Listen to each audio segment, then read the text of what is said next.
வணக்கம் sir. Sir. வணக்கம். எப்படி இருக்கீங்க நல்லா இருக்கும். சார்? உங்களோட ஒர்க் எல்லாம் வந்துட்டு நிறைய எங்களால இன்டர்நெட்ல பார்க்க முடியுது. பட் உங்களை பத்தி அப்படின்றது நீங்களே வந்துட்டு சொல்லுங்க சார். எந்த ஊர்ல இருந்து வந்தீங்க? எப்போ உங்களுக்கு வந்து மீடியா இன்ட்ரெஸ்ட் வந்தது? நான் ஆக்சுவலாக சென்னை தான். நேட்டிவ் வந்து Parangipettai. Okay. In between Cuddalore and Chidambaram. அங்கே தான் எனக்கு சொந்த ஊர். But I am settled in Chennai. And sir, இந்த மியூசிக் லிரிக்ஸ் சிஸ்டர் இந்த ஆர்வம் எல்லாம் எப்படி சார் உங்களுக்கு வந்தது? சின்ன வயசுல இருந்து யார் உங்களை இன்ஸ்பயர் பண்ணது? இது சின்ன வயசுலேருந்து நிறைய பாட்டெலாம் கேட்டிருக்கேன். ப்ளஸ் 2 படிக்கும் போதெல்லாம் யூஸ்வலாக அங்கே வந்து பாடம் நடக்கும்போது இந்த பக்கம் தாளமும் போடுவேன். ஸோ அந்த மாதிரி ஹேபிட் இருந்தது.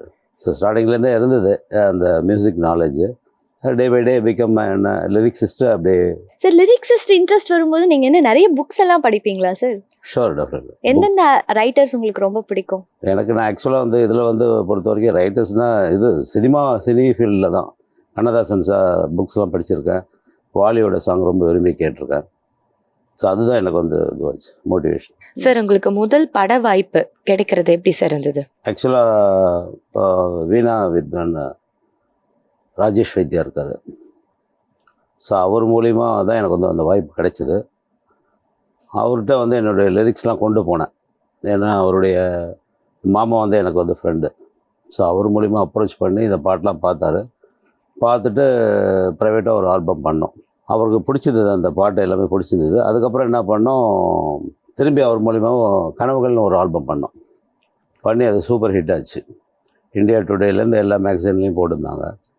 ஸோ அதுதான் வந்து எனக்கு வந்து ஒரு உந்துதலாக இருந்தது. அதனால் அவரோட சேர்ந்து ஒர்க் பண்ண அனுபவங்கள் வந்து என்னால் மறக்க முடியாது. டெவலப் ஆகி எனக்கு வந்து ஏன் நம்ம வந்து சினிமாவுக்கு பாட்டு எழுதக்கூடாது சொல்லி ட்ரை பண்ணிட்டு இருந்தேன். அண்ட் உங்களோட முதல் படம் நட்பதிகாரம், அந்த படத்தை பற்றி சொல்லுங்கள் சார். இப்போ உங்களுக்கு என்னென்ன மாதிரியான மெமரிஸ் இருக்குது அந்த படத்தோட? நட்பதிகாரம் 79 படம் வந்து ஆக்சுவலாக டைரக்டர் ரவிச்சந்திரன் கண்ணெதிரே தோன்றினால் பண்ணியிருந்தார். கண்ணெதிரே தோன்றினால் இன்னும் நிறைய படங்கள் பண்ணியிருந்தார். அவருடைய நட்பு வந்து எனக்கு மியூசிக் டைரக்டர் மூலிமா தான் கிடச்சிது. ஆக்சுவலாக தீபக்னு அவர் மூலிமா வாய்ப்பு கிடச்சி ஒரு பாட்டை எழுதி கொடுத்தேன். அந்த பாட்டை அவங்க பார்த்தோன்னே ஆக்சுவலாக வந்து டியூனுக்கு தான் பாட்டு எழுதுவாங்க.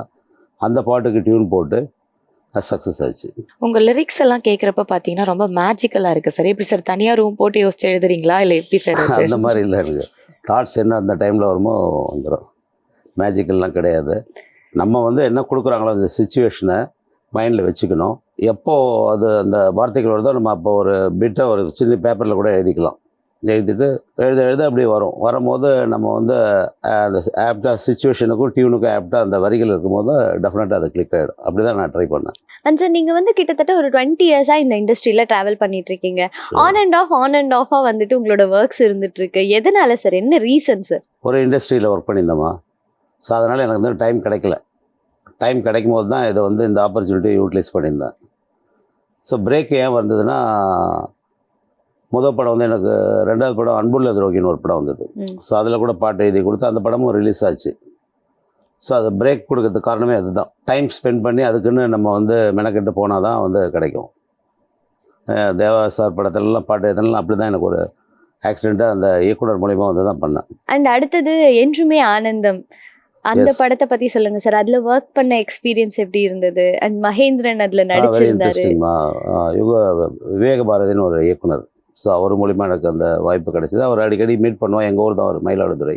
அவரோட என்ன சிவா அது மாதிரி ஒரு பாட்டு இருக்க வாங்கினார். ஸோ 2-3 கவிஞர் போயிருந்தோம். அதில் வந்து எனக்கு இந்த டூயட் சாங் கிடைச்சிது. லக்கிலி மின்னல் பூவாய் கண்ணில் பூக்கிறாய், உன் புன்னகையாலே என்னை சாய்க்கிறாய், அந்த பாட்டை எழுதி கொடுத்தேன். அது ஒன்றும் ஒரு சின்ன கரெக்ஷன் கூட பண்ணல. கண்மணி ராஜா தான் மியூசிக் டைரக்டர். ஸோ அந்த பாட்டை ரெக்கார்ட் பண்ண பிறகு தான் எனக்கே சொன்னாங்க. ஷூட்டு ட்ரங்க் பாரில் தான் எடுத்தாங்க காரைக்கால் கிட்ட. ஆக்சுவலாக எனக்கு கூட தான் நான் போகல. படம் நல்லா இருந்தது. Master Mahendran I think first or second movie. And sir, நீங்க வந்துட்டு ஒரு லிரிக்ஸ் எழுதும் போது உங்களுக்கு எந்த மாதிரியான அட்மாஸ்பியர் இருந்துச்சுன்னா உங்களுக்கு ஈஸியா எனக்கு லிரிக்ஸ் எழுத வரும்? அந்த மாதிரி ஏதாவது இருக்கா சார்? ஒரு லிரிக்ஸிஸ்ட் வந்து சொல்லுவாங்க, எனக்கு தனியா ஒரு அமைதியான இடம் வேணும், இல்லைன்னா ஒரு காட்டுக்கு போயிடுவேன், அங்க போய் உட்காந்து நான் இயற்கையை ரசிச்சு எழுதுவேன்ட்டு. ஸோ அந்த மாதிரி உங்களுக்கு ஏதாவது நல்ல லிரிக்ஸ் வர்றதுக்கு ஏதாவது ஸ்பெஷலான டெக்னிக்ஸ் இருக்கா சார்? இல்லை, நான் ஆக்சுவலாக பார்க்க இதெல்லாம் ட்ரை பண்ணேன். எனக்கு to be frank with you, எனக்கு அந்த மாதிரி ஒர்க் அவுட் ஆகல. எனக்கு மார்க்கெட் போகும்போது, ஷாப்பிங் போகும்போது, இல்லைன்னா வீட்டில் எனக்கும் மிஸ்ஸஸுக்கும் ஏதாவது ஒரு சின்ன மிஸ் அண்டர்ஸ்டாண்டிங் வரும்போது அப்போ போய் கட்டில் படுத்து டக்குன்னு வந்துடும். அந்த டியூனுக்கு அந்த மாதிரி தான் எனக்கு வரும். உட்காந்து திங்க் பண்ணேன்னா கொஞ்சம் டிலே ஆகும். ஒன்றும் இல்லைம்மா, சுச்சுவேஷனை மைண்டில் வச்சுக்கணும். அந்த டியூனுக்கு கரெக்டாக நம்ம பண்ண வரும். எது மேட்சிங்காக இருக்கோ அதை கொடுத்துடலாம். காட்டுக்கு போய் எழுதுனேன்ட்டு ஒரு லிரிக்ஸ் சொன்னாங்க சார். நீங்க வந்து வைஃப் கூட சண்டை போட்டு யோசிச்சுட்டே இருக்கும்போது நான் இந்த லிரிக்ஸ் எழுதுனேன்னு சொன்னது வித்தியாசமா இருந்துச்சு சார். ஆமாம், எனக்கு அப்படி தான் வருது. ஆக்சுவலாக உட்காந்து எழுதினா வரும், இல்லைன்னு சொல்லலை. அதுவும் நிறைய ட்ரை பண்ணுங்க. பட் எனக்கு வந்து இப்படி தான் வந்தது. சார் இப்போ இருக்க நிறைய பாடல்கள்ல வந்து பார்த்தா அந்த லிரிக்ஸோட உச்சரிப்பே வந்து சவுண்ட் அதிகமா இருக்கிறதால கேட்கவே மாட்டேங்குது. ஆமாம், ஆஸ் லைக் நீங்களும் 20 இயர்ஸா இந்த இண்டஸ்ட்ரியில இருக்கீங்க, நீங்க எப்படி இப்ப இருக்கிற பாடல்களை பாக்குறீங்க? இப்போ என்னுடைய பாடல் பொறுத்த வரைக்கும் உச்சரிப்பு எல்லாருக்குமே கேட்கும். நான் கொடுத்த மியூசிக் டேட் அப்படி தான் நான் பண்ண இந்த படத்தில் இசையமைச்சிருக்கேன். இதில் 3 பாடல்களும் வந்து அப்படி தான் வந்திருக்குது. ப்ரெசன்ட் ட்ரெண்டு பார்த்தீங்கன்னா அந்த மியூசிக் பிஜிஎம் வால்யூம் தான் இன்க்ரீஸாக வெளியில் கேட்க தவிர பாட்டுடைய வரிகள் வந்து கேட்கல. முன்னெல்லாம் பல்லவி சரணம் 2 சரணம் எழுதி அப்படி தான் வரும். இப்போ வந்து பார்த்தீங்கன்னா இப்போ இருக்கிற சுச்சுவேஷனில் வந்து பாட்டு வந்து சரியாக கேட்க மாட்டேங்குது. மொதல் 4 லைன் தான் கேட்குது. அதை யங்ஸ்டர்ஸ்லாம் எல்லோரும் சேர்ந்து இது பண்ணாங்கன்னா டெஃபினட்டாக கொண்டு வரலாம் இண்டஸ்ட்ரியில். இப்போ அப்படியே 1-2 பாட்டு விடுதலை பாட்டில் இளையராஜா சார் பாட்டு வழி நெடுக காட்டு மல்லி, அது எல்லா வார்த்தைகளுமே கேட்கும் எல்லாருக்கும். அமரன் படத்தில் அதான் வந்துட்டு தான் இருக்குது ட்ரெண்டு. ஸோ அதோட முக்கியத்துவமும் ஒரு பாடல்ல வந்து இம்பார்ட்டன்ட் அப்படின்னு சொல்ல கண்டிப்பாக. நீங்க ஒர்க் பண்ணதுலேயே கம்ஃபர்டபுள் மியூசிக் டைரக்டர்னா யாரு சார் சொல்லுவீங்க? தேவா சார். சார் என்ன என்ன பாட்டு பாட்டு சார்? sir? அவரோட என்ன ஒர்க் பண்ணது சார்? தவமணின்னு ஒரு படம் கிருஷ்ணராஜ் பாடியிருக்காரு. ஆ. அதில் ஒரு பாட்டு 2 டேஸ் முன்னாடி கம்போஸ் பண்ணாங்க, next day recording. Okay. So ஒன்றும் ஒரு பிரச்சனையும் இல்லை, நல்லா ஸ்மூத்தாக போஞ்சுது. ஒரு மைனர் கரெக்ஷன் கூட டைரக்ட் பண்ணல. கிருஷ்ணராஜ் பாடிந்தார் அந்த பாட்டு. என் நெஞ்சம் ஒரு குகைதானா அதில் எல்லோரோ சிலை இவள் தானா. சார் அப்படியே பாடி காட்டிருங்களா மக்களுக்காக? ஒரு 2 சிங்கர் வரி. ஆக்சுவலி நான் பண்ண நல்லா இருக்காது. சார் இல்ல சார், ஏதாவது ஒரு 2 வரிகளாவது. என் நெஞ்சம் ஒரு குகைதானா அதில் எல்லோரோ சிலை இவள் தானா, கொல்லாமல் என்னை கொள்கிறதே முள்ளாக நெஞ்சை தைக்கிறதே பாட்டு. Super sir, super sir, super song nice sir. Song sir. And sir இப்போ உங்களுக்காக வந்து ஒரு டாஸ்க் சார் எங்க சைட்ல இருந்து. சொல்லு. நாங்க ஒரு சுச்சுவேஷன் சொல்லுவோம், அதுக்கு வந்து நீங்க ஏதாவது லிரிக்ஸ் ஆகவோ இல்ல மியூசிக்காகவோ கொடுத்தாலும் எங்களுக்கு சந்தோஷம் தான் சார். ஷூர், டெஃபினட்டாக. ஸோ ஒரு பாய் ஃப்ரெண்ட் வந்து ஃபர்ஸ்ட் டைம் காலேஜ்ல ஒரு பொண்ணு வந்துட்டு பாக்குறா, அந்த ஃபர்ஸ்ட் சைட்லயே வந்துட்டு ஒரு லவ் ஆயிடுது, அதுக்கு ஏதாவது ஒரு வரிகளோ காதல் மலரணும் சார் அந்த இடத்துல. நீங்க கொடுக்கல Very லிரிக்ஸ். first. ஆமா சார், நீங்க கொடுக்குற லிரிக்ஸ்ல வந்துட்டு காதல் அப்படியே பூத்துடணும் சார். இப்போ வந்து இந்த ஊர்வசி ரம்பை மேனகை இவங்களெல்லாம் கற்பனை வச்சுட்டு பாட்டு எழுதுவாங்க கவிஞர். ஊர்வசி மேனகை தங்கை இவள்தானோ, பூமியில் சுத்திடும் ரம்பை இவள்தானோ. சார் சூப்பரா சொல்றீங்களே சார், அசால்ட்டா சொல்றீங்களே. நீங்கள் கேட்கவும் கரெக்ட். ஊர்வசி மேனகை தங்கை இவள்தானோ, பூமியில் சுத்திடும் ரம்பை இவள்தானோ. Nice sir. சார் பாத்துக்கோங்க, யாராவது அதை எடுத்துட்டு போறாங்க, காப்பிரைட் சொல்லிருங்க. No problem. சார் தேவா சாரோட ஒர்க் பண்ண எக்ஸ்பீரியன்ஸ் பத்தி ஷேர் பண்ணுங்க சார். தேவா சாரோட வந்து அந்த இயக்குனர் பார்த்திபன் இருந்தார், அவர் மூலிமா போயிருந்தேன். அவரோட நிறைய தடவை போயிட்டு அப்ரோச்லாம் பண்ணியிருக்கேன். இருந்தாலும் இந்த வாய்ப்பு கிடைச்சது வந்து அந்த இயக்குனர் மூலிமா தான். Devayani and heroine Devayani, Napoleon sir, அந்த படத்தில் தான் அந்த வாய்ப்பு கிடைச்சது. நிறைய அவர் ஒன்றும் பிரச்சனையே கிடையாது. எனக்கு டியூன் போட்டார் டைரக்டர், ஒரு 3 டியூனில் ஒரு டியூன் எடுத்துக்கிட்டாரு. நான் எழுதி கொடுத்த லிரிக்ஸ் எல்லாம் பார்த்துட்டு அவரும் பார்த்துட்டு நல்லாயிருக்கு, ப்ராப்ளமே இல்லை, 2 டேஸில் ரெக்கார்டிங் தாங்க. நான் ஆக்சுவலாக எனக்கு ரெக்கார்டிங் போகிறதுக்கு முன்னாடி 50% மேலே முடிஞ்சிடுச்சு, ஃபினிஷ் ஆயிடுச்சு. Very good experience. And sir Rajesh Vaidya சாரோட ஒர்க் பண்ண அந்த எக்ஸ்பீரியன்ஸ், அந்த ஆல்பம் சாங்க்கு ஒர்க் பண்ணியிருக்கீங்க, ஆமா. ஸோ அதை பற்றி சொல்லுங்கள் சார். ஆல்பம் சாங் பொறுத்த வரைக்கும் ஒரு அந்த கேர்ள் ஞாபகம் இல்லை, பேர் ஞாபகம் இல்லை, நல்ல பேர். ஸோ அவங்க தான் பண்ணாங்க. இவர் கொடுத்த டியூனு கரெக்டாக 2 டேஸில் ரெக்கார்டிங் சொன்னார் ராஜேஷ் வைத்தியா. என்ன சார் 2 டேஸு 6 பாட்டு கொடுத்துருக்கீங்களே, யார் சிங்கர்ஸ்? அதெல்லாம் வேணாம், உனக்கு சிங்கர்ஸ்லாம் நீ பார்க்க வேணாம். இந்த பொண்ணு பாடுது, கனவுகள் ஆல்பம் பண்ணுற இது ப்ரொடியூசருடைய டாக்டர் பாடுறாங்க, ப்ளஸ் யாருன்னா நம்ம ப்ரொஃபஷனல் சிங்கர்ஸ்லாம் வருவாங்க பாடுவாங்க, நீங்கள் எழுதி கொடுங்க சொல்லி சுச்சுவேஷன் சொன்னார். அது பாட்டை எழுதி கொடுத்தா நம்ம ஸ்ரீனிவாஸ் இருக்கார், ஸ்ரீனிவாஸ் 2 சாங் பாடியிருக்காரு. கூட டூயட் வந்து இந்த பொண்ணு பாடியிருக்கு. அண்ட் சார் இந்த நான் வேற மாதிரி இந்த படத்தோட வாய்ப்பு, அதுவும் வந்து லிரிக்ஸிஸ்டா இவ்வளவு தூரம் ஒர்க் பண்ணிட்டு சடனா மியூசிக் டைரக்டரா வந்துட்டு ஒரு புது அவதாரம் எடுத்திருக்கீங்க. ஆமாம், எப்படி சார் இந்த வாய்ப்பு கிடைச்சது? இது வந்து இயக்குனர் KRS ஜவஹர்ன்ட்டு அவர் வந்து நான் இப்போ சொன்ன பாருங்கள் தேவா சார் படத்துலேருந்து அவர் எனக்கு பழக்கம், அசிஸ்டன்ட் டைரக்டர் இருந்தார். அவர் ஒரு படம் பண்ண போகிறான் சார், வாங்க கொஞ்சம் சப்போர்ட் பண்ணுங்கன்னாரு. சரி, எனக்கு டைம் இருக்கும் போதெல்லாம் போவேன். அப்போ டியூரிங் கொரோனா டைம் தான், அப்போ தான் ஸ்டார்ட் பண்ணும்போது, சார் நீங்களாம் டியூன்லாம் நல்லா போடுறீங்களே, நீங்களே பேசாமல் கம்போஸ் பண்ணி இசையமைச்சிடுங்கன்னாரு. சரி, என்னடா இது ஒரு சவாலாக இருக்கே, டைம் வேணுமே, என்ன டைம் எவ்வளோ வேணால் எடுத்துக்கோங்கன்னாரு. சரி, அவருக்கும் இப்படி டிஃப்ரெண்ட்டாக எப்பப்போலாம் நம்ம மீட் பண்ணுறோமோ, வீக்லி ஒன்ஸ் மீட் பண்ணும்போது அவருக்கு டியூன்லாம் கொடுத்து, அவர் சொன்ன சுச்சுவேஷனுக்கு ஏற்ற மாதிரி இந்த 3 சாங் கொடுத்தேன். அப்புறம் ரெக்கார்டிங் வந்து ஃபிக்ஸ் பண்ணிட்டேன். சிங்கர்ஸ் வந்து முகேஷ் வெரி ஃபேமஸ் சிங்கர்ஸ் உங்களுக்கு தெரியும். முகேஷ் அண்ட் சஞ்சனா ஒரு பாட்டு பாடியிருக்காங்க. விக்ரம் பெட்டின்னு அவர், ஷைனிலாம் ஒரு சாங் பாடியிருக்காங்க. பார்கவி ஒரு பாட்டு பாடியிருக்காங்க. ஆக்சுவலாக 4 சாங் பண்ணோம். 3 சாங் தான் அந்த ஃபுட்டேஜுக்கு கரெக்டாக இருந்தது, அந்த படத்துக்கு சூட்டபிளாக இருந்தது. 3 சாங் எடுத்து. அண்ட் சார், சின்ன வயசுல உங்களுக்கு வந்துட்டு நீங்க லிரிக்ஸிஸ்ட் ஆகிறதுக்கு யார் சார் ரொம்ப இன்ஸ்பைரிங்கா இருந்தது? Ilaiyaraaja sir. Ilaiyaraaja sir. So அவரோட பாடல்கள் அப்படின்னா உங்களுக்கு ரொம்ப பிடிக்குமா சார்? கண்டிப்பாக. என்ன பாட்டு சார் ஸ்பெசிஃபிக்கா உங்களுக்கு ரொம்ப பிடிச்சது? எனக்கு இன் பிட்வீன் மிடில் பார்த்தீங்கன்னா அந்த தர்மத்தின் தலைவன் படத்தில் தென்மதுரை வைகை நதி அந்த பாட்டு பிடிக்கும். ஸ்டார்டிங்கில் அன்னக்கிளியிலேருந்தே அந்த அவருடைய அன்னக்கிளியிலேருந்து இப்போ விடுதலை வரைக்கும் அவருடைய பாடல்கள்லாம் கேட்டு தான் எங்களுக்கெல்லாம் வந்து என்னாச்சு, அவருடைய பாடல், அவருடைய இசையில் வைரமுத்து பாடல்கள், வாலிசார் பாடல்கள், இப்போ இருக்கிற முத்துக்குமார், விஜய் பாடல்கள்லாம் நிறைய கேட்டிருக்கோம். ஸோ சின்ன வயசுலேருந்தே எங்களுக்கு வந்து அந்த மோட்டிவேஷன் பார்த்தீங்கன்னா அவருடைய பாடல்கள்லாம் கேட்டு தான் எனக்கு வந்து ஆக்சுவலாக இந்த டியூன் போடுற நாலேஜ்லாம், மெட்டு பல்லவி சரணம்லாம் வந்து சூட்டபிளாக கொடுக்குறோம்ல, அதுக்கான உந்துதல் வந்து அவருடைய பாடல்களும் ஒரு காரணம். Okay sir. அண்ட் உங்களுக்கு வந்து ஞாபகம் இருக்கா சார், நீங்க ஃபர்ஸ்ட் எழுதின ஒரு கவிதையோ ஒரு லிரிக்ஸோ அதை பத்தி சொல்லுங்களேன் சார். +1 படிக்கும் போது எழுதுனேன். ஸ்கூல் படிக்கும் போதே லவ் லெட்டர் எல்லாம் எழுதிருக்கீங்களா சார்? இல்ல, அந்த வாய்ப்பு கிடைக்கல. உங்க சிரிப்புல ஏதோ தெரியுதே சார். இல்ல, உங்க வைஃப்க்கெல்லாம் ஏதாவது கவிதை எழுதி கொடுக்கறது அந்த மாதிரி ஏதாவது நிறைய கொடுத்துருக்கேன். இப்போ எழுதுற பாட்டுல எல்லாம் கூட பாத்தீங்கன்னா சம்டைம்ஸ் அவங்க சஜஸ்ட் பண்ணுவாங்க, இது வந்து இப்படி இருந்தா நல்லா இருக்கும்னுவாங்க, இல்ல இது இப்படிதான் இருக்கணும்னுவேன். சில சஜஷன்லாம் கொடுப்பாங்க, அதை கரெக்ட் பண்ணிடுவேன். சரி சார், நீங்க ஃபர்ஸ்ட் டைம் எழுதின கவிதை சொல்லுங்க. ஃபர்ஸ்ட் டைம் எழுதுனது வந்து இயற்கையிலே ஒரு மல்லிகை, அதை நினைக்கையிலே என் புன்னகை, கிள்ளி பறிக்கையிலே என் சிந்தனை. இந்த மாதிரி எல்லாம் நீங்க கவிதை எழுதுறது பார்த்துட்டு உங்களோட டீச்சர்ஸ், உங்களோட ஃப்ரெண்ட்ஸ் அவங்க எல்லாம் எப்படி, என்ன சார் சொன்னாங்க? என்கரேஜ் பண்ணியிருக்காங்க நிறைய பேர். ஸ்கூல்ல பொறுத்த வரைக்கும் பிடிக்காது, ஸ்கூல்லையும் சரி வெளியிலையும் ஒரு சிலவங்களுக்கு பிடிக்காது. வேலை என்ன, வந்த வேலையை தான் பார்க்கணும், அது என்ன உட்காந்து கிரிக்கெட் எழுதிட்டுலாம் இருக்குது, அதெல்லாம் வந்து வீட்டுக்கு போயிட்டு பண்ணணும், இந்த டைம்ல பண்ணக்கூடாதுன்னு ஒரு சிலவங்க என்கரேஜ் பண்ணுவோம். அண்ட் சார், நீங்க வந்துட்டு ப்ரொஃபஷனலா பார்த்தா ஒரு ஆஃபீஸ் ஒர்க் அந்த மாதிரி வந்துட்டு பண்ணிட்டு இருக்கீங்க. பட் பேஷனா வந்து பார்த்தா உங்களுக்கு மியூசிக், லிரிக்ஸ் இது மேல எல்லாம் நிறைய இன்ட்ரெஸ்ட் இருக்கு.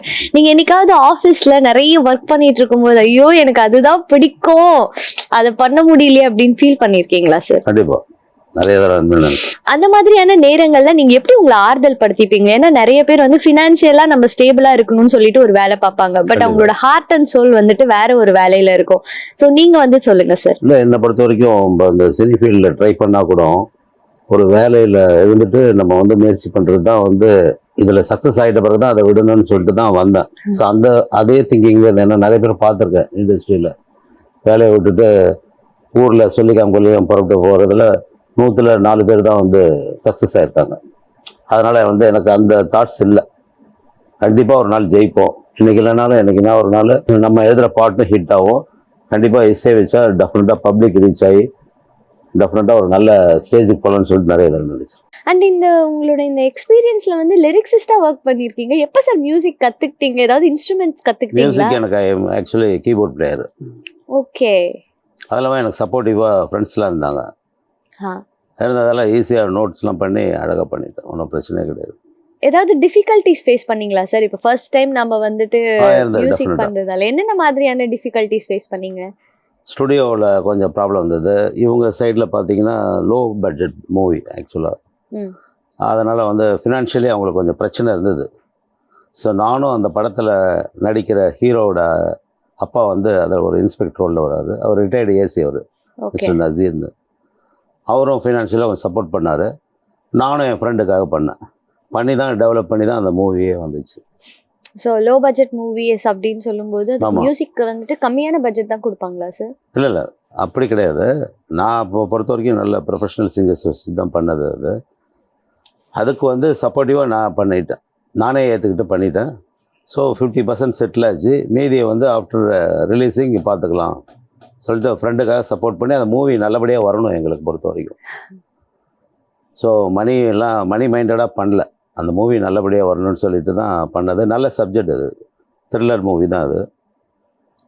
அதனால் நமக்கு ஒரு வாய்ப்பு கிடைச்சது மியூசிக் டைரக்டராக, மோர் ஆர்லெஸ் அந்த நல்ல பாட்டு வேறு. ஸோ அப்படி தான் மோட்டிவேட் பண்ணி அந்த படத்தை சப்போர்ட் பண்ணி ஃபினான்ஷியலாகவும் சப்போர்ட் பண்ணி தான் கொண்டு வந்தோம். சார் ரிலீஸ்க்கு அப்புறம் சாங் கேட்டு ஃபேமிலி அண்ட் ஃப்ரெண்ட்ஸோட ரிவ்யூஸ் என்ன சார், எப்படி இருக்குன்னு சொல்லியிருந்தாங்க சாங்கு? ஃபேமிலி சைடும் ஓகே, பப்ளிக்கும் எல்லாருமே வந்து அப்ரிஷியேட் பண்ணாங்க. அண்ட் படத்தோட டைரக்டர் என்ன சார் சொன்னாரு? லைக் அந்த 3 பாடல்களும் கேட்டு அந்த சிச்சுவேஷன் ஆப்டா இருக்கா, இந்த மாதிரியான ஃபீட்பேக்? ரொம்ப சாட்டிஸ்ஃபைடு அவர். ஆனால் அவரை இப்போ பிடிக்க முடியல, ஒரு 2 ரொம்ப பிஸியாக இருக்காரு. நடுவில் மீட் பண்ண அவரை ரொம்ப ஹாப்பியாக இருக்கார். கொஞ்சம் அவருக்கு அதுதான் அந்த பப்ளிக் ஒப்பீனியன் வேணும் படத்தை பற்றி. ஸோ அதனால் அவரை டிஸ்டர்ப் பண்ண கொஞ்ச நாள் போகட்டும், டெஃபினட்டாக மீட் பண்ணுவோம். நடுவில் ஒரு என்ட்ரிக்கு போயிட்டு வந்தோம். ஸோ அப்போ நானும் அவர் ஒன்றா போயிருந்தோம், ட்ராவல் பண்ணோம். அண்ட் சார் இந்த ஒரு கொஸ்டின் வந்துட்டு ரொம்ப நாளா கேட்கறது தான், பாட்டுக்கு மெட்டா மெட்டுக்கு பாட்டா? நீங்க ஒரு லிரிக்ஸிஸ்ட் அண்ட் மியூசிக் டைரக்டரும் கூட. ஸோ நீங்க சொல்லுங்க சார், எந்த ஜோன் உங்களுக்கு ரொம்ப கம்ஃபர்டபுளா இருக்கும்? கம்ஃபர்டபுள் பார்த்தோன்னா மெட்டுக்கு பாட்டு. வெரி ரேராக பாட்டுக்கு மெட்டு வரும், வெரி ரேராக. அப்போ கண்ணதாசன் வாலி சார் பீரியட்லாம் பார்த்தீங்கன்னா பாட்டுக்கு தான் மெட்டு. எம்எஸ்வி எல்லாம் இருந்தாங்க பாருங்கள், அந்த பீரியட்லாம் பார்த்தீங்கன்னா பாட்டுக்கு மெட்டு. அதில் நிறைய ஹிட்லாம் வந்திருக்கு. இப்போ வந்து ஈஸியாக இருக்கிறது இந்த கம்ப்யூட்டரைஸ்டு இதில் ஃபீல்டில் பார்த்தீங்கன்னா மெட்டுக்கு பாட்டு எழுதினா கொஞ்சம் ஈஸியாக இருக்கும். அதனால் ஒன்றும் தப்பு கிடையாது, நல்லா போயிட்டுருக்கு. சார் நான் வேற மாதிரி படத்துல வந்து என்கேஜ்மெண்ட் சாங் இருக்குல்ல சார், ஆமாம், அதுல வந்து நீங்க ஒரு இங்கிலீஷ் வேர்ட் கூட இல்லாம சாங் மேக் பண்ணி லாஸ்ட்ல பார்த்தா இங்கிலீஷ் வேர்ட் வந்துருந்துச்சுன்னு ஆமா. கேள்விப்பட்டோம். அது So, அதை பத்தி கொஞ்சம் கொஞ்சம் எனக்கும் இயக்குனருக்கும் மிஸ் அண்டர்ஸ்டாண்டிங் ஆச்சுமா. என்னென்னா, என் அன்பு தங்கச்சிக்கு நிச்சய தாம்பூலம், என் வீட்டு முற்றத்திலே சந்தோஷ பூபாலம், இந்த மாதிரி தான் நான் எழுதி கொடுத்தேன். ஏன்னா அந்த பாட்டு டெஃபினட்டாக நல்லாயிருக்கும். என்னுடைய ஆசை என்னென்னா, அந்த பாட்டு வந்து இப்போ 100 வருஷம் இந்த மாப்பிள்ளையும் பொண்ணு தான் வந்து எல்லா ரஜினி சார் படம் அது. அந்த பாட்டு வந்து இப்போ எல்லார் வீட்டு மேரேஜ்லேயும், நாளைக்கு உங்கள் மேரேஜ்லாம் கூட அந்த பாட்டு தான் கண்டிப்பாக இருக்கும். ஃபங்க்ஷனில் சொல்கிறேன் நான். ஸோ அந்த மாதிரி இந்த பாட்டு வந்து நிச்சயதார்த்த டைமில் டெஃபினட்டாக போடுவாங்கன்ற ஃபுல் சாட்டிஸ்ஃபைடு தான் நான் எழுதி கொடுத்து ரெக்கார்ட்லாம் பண்ணோம். பட் லாஸ்ட் மினிட்ல என்ன பண்ணுவாங்க, சிச்சுவேஷனுக்கு வேணும், ஃப்ரெண்ட்ஸ்லாம் வராங்க, அவங்களாம் என்ஜாய் பண்ணணும்னு சொல்லிட்டு அந்த இங்கிலீஷ் வார்த்தையை ஆட் பண்ணி பண்ணது. அண்ட் நெக்ஸ்ட் வந்துட்டு படத்துல நிறைய பேர் வந்து சொல்ற ஒரு பாட்டு அப்படின்னா அந்த பூனை சாங். அதை ஆமா. பத்தி சொல்லுங்க சார். எப்படி, எதனால ஒரு பூனை எடுத்துட்டு வந்து இந்த ஒரு சாங்ல பிக்ஸ் பண்ணீங்க? இயக்குனரோட டேஸ்ட்டு தான். அவங்க என்ன கதைக்கு எழுதியிருக்காங்களோ அதை தான் நம்ம கொண்டு வரணும். நான் வேணான்னு சொன்னேன், இல்லை சார் இது இருந்தால் நல்லாயிருக்கும், டிஃப்ரெண்ட்டாக இருக்கும். ஸோ பூனையும் காமிச்சு இந்த பாட்டில் வந்து கொண்டு வந்தால் நல்லாயிருக்கும்னு அவர் ஃபீல் பண்ணார். சரி நம்ம எப்படி இருந்தாலும் இயக்குனர் சொல்கிறத கேட்டு தான் ஆகணும் சொல்லிட்டு, இந்த பூனையும் பாலை குடிக்குமான்னு சொல்லிட்டு கேட்டேன். அந்த டியூன் போட்டு ஒரு டிஃப்ரெண்ட்டாக 4-5 டியூனில் கேட்டேன். அப்புறம் இந்த வரிகள் இந்த டியூன் நல்லா இருக்குன்னதால் அப்படியே போடு. அது ஒரிஜினல் பூனையா சார்? ஒரிஜினல் பூனை நீங்கள் அவரை தான் கேட்கணும். சார் நெக்ஸ்ட் வந்துட்டு தகுல் விடாத அப்படின்னு சொல்லிட்டு ஆமா. இன்னொரு சாங் இருக்கு. கானா ஸோ song. அந்த பாட்டோட லிரிக்ஸ் பத்தி சொல்லுங்க சார். டகுல விடாத மாமு டகுல விடாத மல்லிகா என்கிட்ட மகார் பண்ணாத. கொஞ்சம் மெட்ராஸ் பாஷெல்லாம் வரணும், மெட்ராஸ் ஸ்லாங்ஸ் இருந்தால் நல்லாயிருக்கும் சார். தாலுமா டோலுமாலாம் வந்தது, அந்த மாதிரி வேணும் எனக்கு. உடனே சரி ஓகே, உடனே ஸ்பாட்லேயே டக்கு டக்கு டக்குன்னு எழுதினேன். எழுதிட்டு வரும் பல்லவி. எப்படி சார் இந்த சென்னை ஸ்லாங்க்கெல்லாம் உங்களுக்கு கஷ்டமா இல்லையா? யார் ஹெல்ப்பும்? சென்னையில் தான் இருக்கேன், எல்லாம் கேட்டுட்ருக்கேன் நிறைய லாங்குவேஜ். ஓகே ஃபைன் சார், கவுத்துட்டீங்க. ஸோ எல்லாம் இப்போ பெரிய பெரிய மியூசிக் டேரக்டர் சிங்கர்ஸ்லாம் பார்த்தீங்கன்னா மெட்ராஸ் ஸ்லாங்ஸ்லாம் நிறைய வருது, பாட்டு லைக் பண்ணுறாங்க. அதனால் பார்த்தேன் கரெக்டாக இருந்தது. ஸோ ஒரு டேஸ்ட்டு 3 டிஃப்ரெண்ட் டேஸ்ட் வரணும். ஒன்று டூயட்டு, ஒன்று வந்து நிச்சயதார்த்த சாங், ஒன்று வந்து கானா சாங் கொடுக்கணும்னு சொல்லிட்டு தான் இது மாதிரி பண்ணது. ஸோ இப்போ நெக்ஸ்ட் உங்களோட ஃபியூச்சர் ஜேர்னி வந்து எப்படி சார் நீங்க எக்ஸ்பெக்ட் பண்ணலாம்? உங்ககிட்ட இருந்து மறுபடியும் மியூசிக்கா இல்ல ஆஃபீஸ் ஒர்க்கா, எந்த சைடு எடுக்க போறீங்க? ஆஃபீஸ் ஒர்க் இல்லை, இதில் தான் என்னுடைய ரொம்ப நாள் ஆசை வந்து மியூசிக்கில் தான் போகணுன்ட்டு. ஸோ இந்த ஜேர்னி டெஃபினட்டாக எனக்கு ரீச் ஆகும் பப்ளிக்கிட்ட, கண்டிப்பாக வருவேன் நான். ஷூரா sir, all the best. Thank you sir. And sir இப்போ இருக்கிற மியூசிக் வந்துட்டு அதோட கிராமரே மாறிடுச்சு. ஃபர்ஸ்ட்னா வந்துட்டு பல்லவி இருக்கும், அப்புறம் சரணம் இருக்கும், அதுக்கப்புறம் இன்னொரு சரணம் இருக்கும், லாஸ்ட்ல பல்லவியோட முடிப்பாங்க. இந்த மாதிரி ஒரு கிராமர் இருக்கும். இப்போ வந்து பார்த்தா 2 லைனுனாலும் அது பாட்டு ஃபுல்லா திரும்ப திரும்ப திரும்ப திரும்ப வந்து அந்த பாட்டே க்ளோஸ் ஆயிடுது. ஆமாம். இந்த மாதிரி விஷயத்த நீங்க எப்படி பாக்குறீங்க? அதாவது ஒரு மியூசிக்கோட கிராமர் வந்து கட்டாகி உடைஞ்சு வந்து புதுசா ஒரு மியூசிக் வந்துட்டு கிரியேட் ஆகுது. அதை எப்படி பாக்குறீங்க? தமிழ் லாங்குவேஜ் பொறுத்த வரைக்கும் பாட்டு பார்த்தீங்கன்னா ஸோ அந்த மாதிரி வரக்கூடாது. பட் என்னென்னா அந்த கதைக்கு ஆப்டாக வரணும்னு சொல்லிட்டு இயக்குனர் அந்த கதையில் வரா மாதிரி வரணும். ஒரு பார்த்தீங்கன்னா சில படத்துலலாம் இப்போ வர மூவியில் பார்த்தீங்கன்னா ஒரு 2 லைன் 4 லைன் தான் வருது. திரும்பி பிக்சர் போகுது, திரும்பி ஒரு 2 லைன் எங்கேயோ வருது. ஸோ அந்த மாதிரி ஒரு டேஸ்ட்டு விரும்புகிறாங்க ஆக்சுவலாக. ஈவன் யங்ஸ்டர்ஸ் கூட அந்த மாதிரி தான் விரும்புகிறாங்க. கண்டினியூஸாக பாட்டை கேட்கக்கூடாதுன்னு கூட இருக்கலாம். சார் படத்தோட ரீ ரெக்கார்டிங் பற்றி சொல்லுங்கள் சார். கொரோனா டைமில் தான் ஸ்டார்ட் பண்ணோம். ஸோ இந்த 3 இயர்ஸ் கேப்பில் என்ன பண்ணோம், அதுக்கு டைம் கிடைக்கல, விட்டு விட்டு தான் பண்ணோம். இவர் இயக்குனர்லாம் வந்து பார்த்தாங்க. பார்த்துட்டு இந்த இடத்துல ஏதாவது கொஞ்சம் மாறினா நல்லாயிருக்கும், இங்கே கோரஸ் வரணும், இந்த இடத்துல ஓவர் சவுண்டாக இருக்குது, இங்கெல்லாம் வந்து வயலின் இருந்தால் நல்லாயிருக்கும், இந்த சாங்குடைய டியூன் வந்து மிக்ஸ் பண்ணி வந்தால் நல்லாயிருக்கணும். ஸோ அதெல்லாம் பண்ணோம். ஒன்றும் பிரச்சனை கிடையாது எனக்கு. நான் இந்த படத்தில் பொறுத்த வரைக்கும் இயக்குனருக்கு எனக்கும் அந்த மியூசிக்லேயும் சரி ஆர்ஆர்லேயும் சரி மிஸ் அண்டர்ஸ்டாண்டிங் இல்லை. Super sir. அண்ட் சார் இப்போ வந்துட்டு இப்போ அடுத்து உங்ககிட்ட என்ன படம் இருக்கு, என்ன மாதிரி ப்ராஜெக்ட் உங்ககிட்ட இருந்து எதிர்பார்க்கலாம்? ஸோ டெஃபினட்டாக 2 இயக்குனர்கள் அப்ரோச் பண்ணியிருக்காங்க. ஓகே. மியூசிக் டைரக்டராக பார்க்கலாமா சார், இல்லை lyrics? Music discussion is going on. Let it be take time. And sir உங்கள் ஃபேமிலியில் யார் சார் வந்துட்டு உங்களுக்கு ரொம்ப சப்போர்ட்டிவ்? ஏன்னா நிறைய ஃபேமிலியில் இல்லை ஒர்க் மட்டும் பண்ணுங்க, இதெல்லாம் போனால் எப்போ மணி வர்றது, எப்படி நம்ம குடும்பத்தை நடத்துறது அப்படின்னு சொல்லிட்டு கேட்பாங்க. உங்கள் ஃபேமிலி எந்த அளவுக்கு நீங்கள் மீடியாவில் ஒர்க் பண்ணுறதுக்கு சப்போர்ட்டிவாக இருக்காங்க? எனக்கு 2 சன்னு. ஃபஸ்ட்டு சன் சப்போர்ட்டிவாக இருக்கும், செகண்ட் சன்னு பிடிக்காது.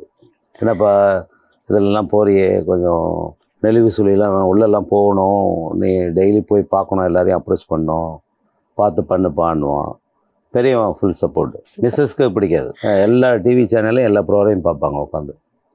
உங்கள் ப்ரோக்ராம்ஸ் எல்லாம் பார்ப்பாங்க? எல்லா ப்ரோக்ராமும் பார்ப்பாங்க except my to be frank with you.